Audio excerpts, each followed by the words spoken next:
probably saw some of the hovering we were doing. We're lifting up all sorts of debris, and that's the main issue, the downwash. It's something like 70-80 knots in some conditions, which is equivalent to a hurricane. The main engines, two hazards associated with those. There's the air intake itself. If you get anywhere near that, you're likely to get sucked in. Back end, hot gas, anywhere near that, you're likely to get fried. Big message is, give it some respect, be careful, keep thinking.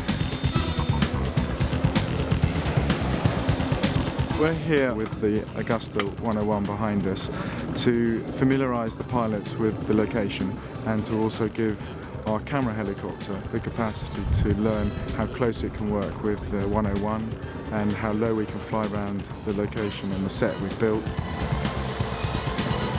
It is tricky, and there's a lot of opportunity for mistakes, you know, and so we're constantly managing risk. It's down to experience of both pilots actually, and a bit of trust. We've got quite a lot of dialogue going on the radio, each talking to each other to make sure we don't bang into each other. Been really lucky. The pilots have been fantastic, and together with Mark Wolf in the camera helicopter, they've done some wonderful manoeuvres and we've got some great footage. We're flying very close, less than a rotor disc apart, you know, 20, 30 feet away from each other at 100 miles an hour. So there's no margin for error whatsoever. We both have to know exactly what the other's going to do beforehand. And it creates a huge amount of wind of its own. And so we have to safeguard against that. We have to be careful where we position ourselves in relation to it. And 1 minute, everything's really nice, the next minute we're being thrown all over the sky. The parallels between test flying and doing the film work are very similar actually. We're used to doing precise manoeuvres repeatedly, and it's kind of what the director was asking for.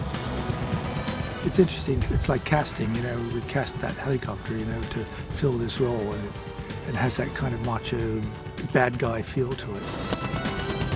We've all watched James Bond films as we grew up, and to actually think you're going to be part of one, yeah, it's great fun, it's quite bad. If you're going to choose a film to be in, it's got to be a Bond film, hasn't it?